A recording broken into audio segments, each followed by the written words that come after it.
Architect અપૂર્વએ મને કહ્યું હતું કે આને આપણે ફની વેમાં વિથ ઇન્ફોર્મેશન કરવું છે. So this was his basic idea. બેઝમેન્ટનું પાર્કિંગ એટલે એક એવી જગ્યા કે તમે ગાડી પાર્ક કરીને ઉપર લિફ્ટમાં થઈને નીકળી જાઓ. લગભગ બેઝમેન્ટ તમે જૂના બિલ્ડિંગમાં એકદમ બોરિંગ હોય, એકદમ બ્લેન્ડ હોય, જે ખર્ચો છે તે ઉપર થયો હોય. પણ કોઈ દિવસ એવું ધ્યાન નથી અપાયું કે પાર્કિંગમાં માણસ અંદર જાય અને પછી લિફ્ટમાં જાય ત્યાં સુધીનો પણ એક અમુક સ્પેસિફિક ટાઈમ છે which he has two spend in that particular area.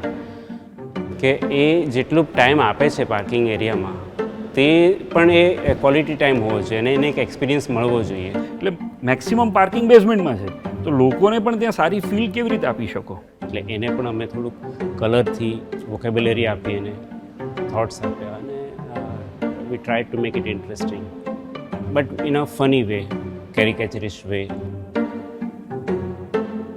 જે ફ્લુઇડ શેપ ક્લબ હાઉસમાં છે તે આમ એક જગ્યાએથી ચાલુ થાય છે, એક જગ્યાએ પતી જાય છે. પિલરમાં અમે એ આખો ફ્લુઇડ શેપને ચાલુ કરીને પાછું ગોળ ફરીને એક જગ્યાએ પતી જાય છે એવી રીતે બતાવ્યું. લાઈક બ્રાઉન કલર અમે આઈડેન્ટિફાઈ ફર્સ્ટ લેવલ બેઝમેન્ટમાં કર્યો અને સેકન્ડમાં બ્લુ કર્યો.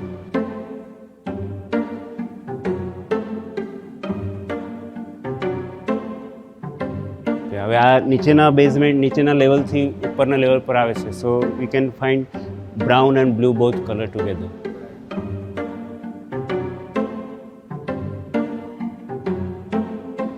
બહુ બધા આની પ્રોસેસમાં બહુ બધા કેપ્શન્સ ફની પાર્કિંગને related we had came up with. પછી અમે થોડા સેન્સર્ડ અને શોર્ટલિસ્ટ કરીને અહીંયા મૂકેલા છે.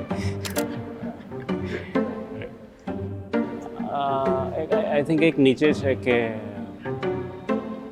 ધો parking is an art you can't perform it uniquely. So એ મારું ફેવરિટ છે જે યુઝ થયું છે અહીંયા. જે યુઝ નથી થયા એમાં ઘણા બધા ફેવરિટ્સ છે.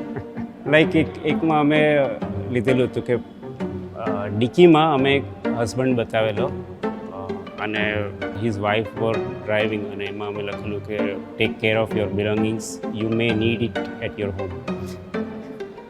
આ જે અમે એક્સપેરિમેન્ટ કર્યું અરાઇઝ પર, તો એના પરથી લાગ્યું ને એ પરથી હવે અમે બધા જ બેઝમેન્ટમાં આ કન્ટિન્યુઅસ કરી જ દીધું છે કે ભાઈ કંઈક ને કંઈક ગ્રાફિક્સને આવી રીતે હોવું જ જોઈએ. જેમ કે અહીંયા એક જગ્યા એવી છે કે જ્યાં અમારે એવું બતાવ્યું હતું કે કાર સામેથી આવી શકે છે. સો take care. So we wanted કે આ જ જગ્યા પર એ અહીંયા ડ્રો થાય. સો એના મેઝરમેન્ટ્સ, એનું પ્રિસિઝન માટે એનું પ્રોજેક્શન કરવું અને પ્રોજેક્શન પ્રમાણે એને પેઇન્ટ કરવું. સો એ એક પ્રોસેસ બહુ ઇન્ટરેસ્ટિંગ હતી અને મજા આવી.